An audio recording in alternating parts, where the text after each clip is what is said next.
Hello everyone. Nice to meet you. I'm Diego Quiros, just 5 months here in Kuwait. I came from Marbella. It's an amazing place. Thank you, friends. And seeing that you are a young individual, how old are you?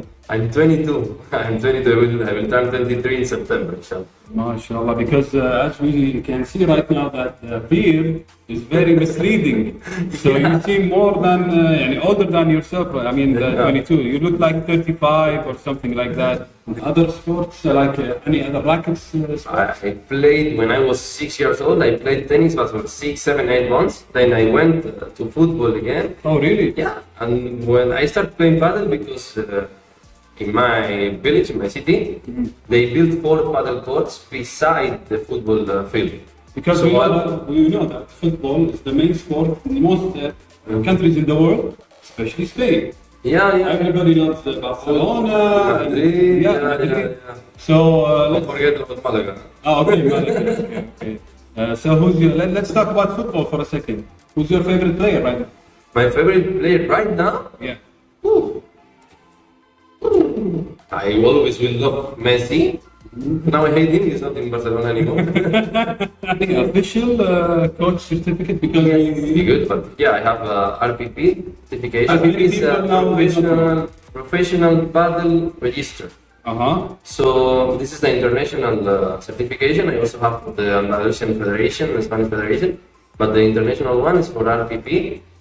But they're very famous now. They did 30 years of this. The following week I will close the agreement with them. Oh, really? Yeah, my company. So it will be distributed through you? By us, yeah. So that's nice. Anyone can contact me and ask when it's going to be the date for the next course. So, good. So that's a good. So your first impression of paddle in Kuwait? But in one word, crazy. Growing up every day you go driving on the road, you do like this, you see a new place, you see new course, even in a gas station. Is this a fad? Is this a trend that might go? That's everybody is really scared about, especially summer is coming. You never know. But my experience say it will keep. Look, you notice that many people recognize you from the recent tournament, passionate at that moment when you got that injury. Here, can you explain your feelings and emotion at that time? Because what did you feel? The only thing I had in mind that moment, it was, okay, this is my first big tournament here. Exactly. What if you give up? What's going to be your image, your reputation if you give up? No, you're losing. Never mind if you're losing or not, you have to keep it. You have to be in the court, finish the game, and if they did very good. But I was I told Aziz, I'm very committed with you. I cannot run. I will be here. At that moment, when you came back strongly, people start cheering your name, even they don't know you. I think you heard, they were saying, many people who are contacting me right now, especially through our Kuwait_Paddles account, they're saying that either Spanish or any other foreign who are very expert in this game are targeting Kuwait to dominate paddle in Kuwait. Is that true? Maybe it's true, but with this rule it's finished. There will be always minimum 2 Kuwaitis final. What another place? This is a win-win, because if that kind of people come here, they will be instructor, they will be teaching, they will be coaching, so they will help the sport to grow here. So it's an advantage. It's a win-win. I know, it's an advantage, a good thing, because there are many people now who are hesitant to join tournaments because they see Spanish or other pro players and they say, "Khalas, we don't want to join this tournament. There are many pro players in this game. If we enter, we will lose easily." Yeah. So what can you tell these people? What do they need to get encouraged and join this game?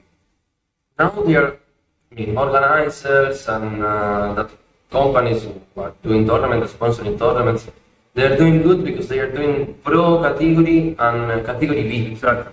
So maybe it's a good start category B. If there is no category B in the tournament, it's okay. Or let's say amateur mini tournaments that a lot of clubs or facilities they are doing now. Once you feel you are having a better level, you are improving, or you just want to check your level.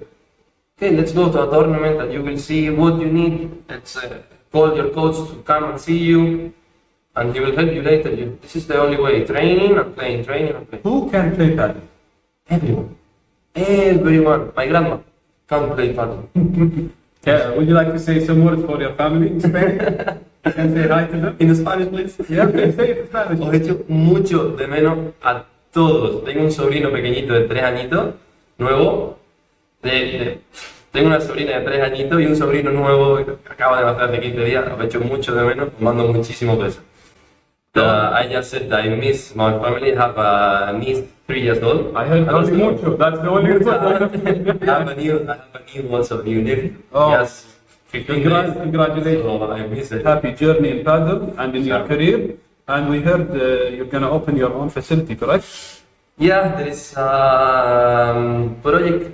It will be explained soon. We will do everything. Let's hit the court. Are you ready? Let's go. What are we going to talk about today, especially for beginners?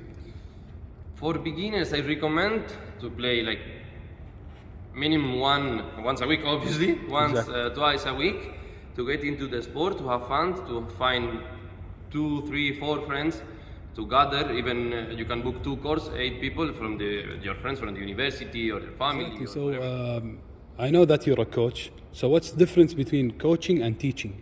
Coaching is really different than teaching. Teaching, you can teach how to play forehand, backhand, how to play the glass, how to hit the ball in this case or this case. But coaching is a big work, let's say, because you need to give like values, like hunger management, how to deal with their feelings, emotions. This is very difficult, even more when you are with a very good player and he's not used to lose, let's say. But that's why the difference between coaching and teaching. Teaching is just hit the ball like this, move sideways, blah blah. But coaching, you need to help this person and the psychology also. So that's for beginners. If you could show us some volleys, any other moves, and your special move that you would like to show us. I hope it's not a secret. For your other Smash man, I'm lob man. Lob man. Why lob? You mean is it a defensive move? Okay, the best defense is a good attack. But how you go from defense to attack in paddle?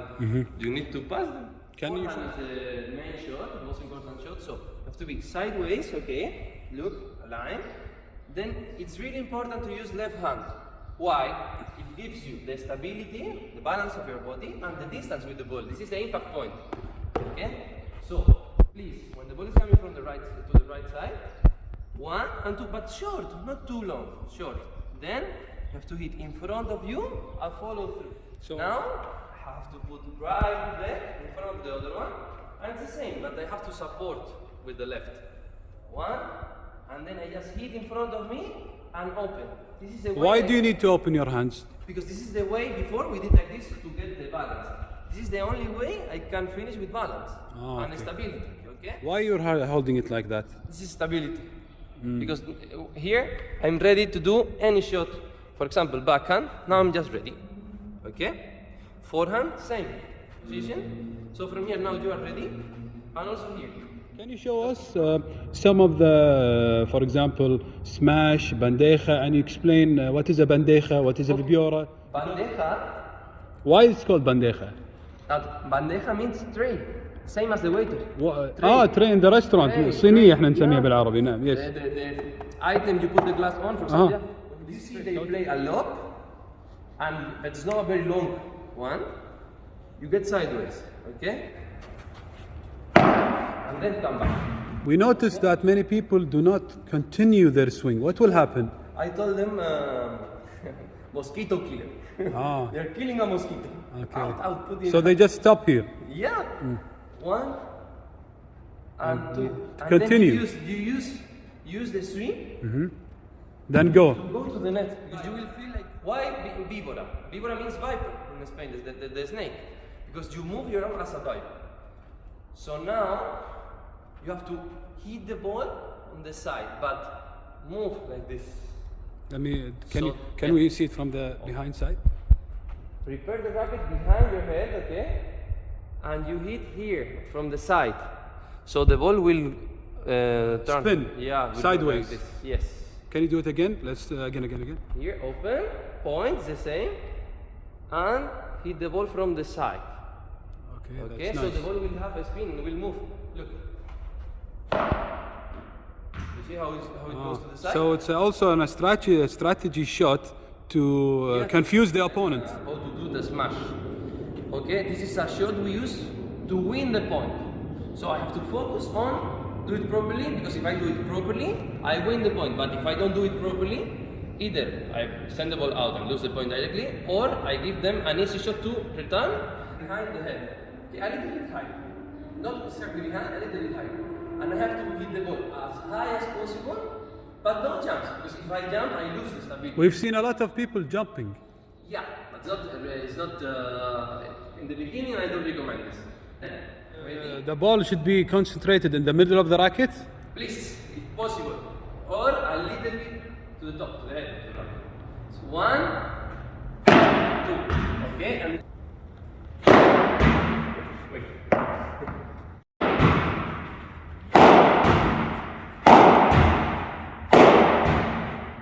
Mr. Diego, what is your favorite racket you're using right now and why?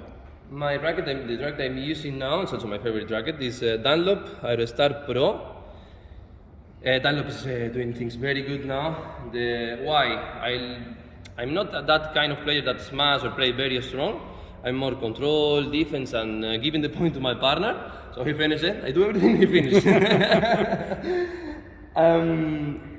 I like the shape because it's good for attack. What is the shape of this racket? It's like drop. Teardrop. Yeah, teardrop. So, but the material is really good for control. It's carbon, but it's not. We noticed that there is this molding for spins, right? Slices. Yeah. It's very helpful. Also, But this is the ball will not sleeper. This is an advanced racket. Yes. So, it's very advanced. what do you prefer for beginners? Beginner. What shape of the racket? Because now our clients and followers, they're having issue with the balance of the weight distribution. Now people are buying very expensive rackets, and they just started day one, and the second day they are complaining that there is some problem with the racket. What would you tell these people, and what do you prefer for I recommend a round shape, not that expensive racket. Maybe you don't like the sport. In the second day, you have spent like 150 kd. Exactly. For nothing. You have to sell again. You have to give to a friend, which is very nice. I upset everything. Thank you. But start straight. Start with a normal racket, round shape, carbon or fiberglass, not too hard, to get good feelings with the sensations with the ball. And then if you like, in 5-6 months, you will find you need something more. So you will feel the difference between a beginner racket and to a better racket. Now you start all the coaches here to explain what's beginner, what's intermediate, what's advanced. So this is a tough work because so many people think I play very good, but then you go to the court and it's like, okay, but this is not your racket. Okay, you don't play, but this is not your racket. Let's start with this. Exactly. Then switch. I always say keep it at home. In 6 months you will start using it. Don't start with regular racket, normal racket. Then you will find the difference and you will improve your skills using that racket. But to start, you need an easy thing to move. You need to move easy. So it's a work for the coaches. Please, coaches, do it. Explain the people that not the most expensive racket is the best racket. Anyway, thank you very much, Mr. Diego, for your really nice session today with your segment with us at Kuwait_Paddles, and we wish you the best, and hopefully we'll see you soon in your own facility, and hopefully this won't be the first or last interview with you. We will see you, inshallah, in future interview. Inshallah. Thank you very much, and see you soon. Thank you. Thank you. Bye.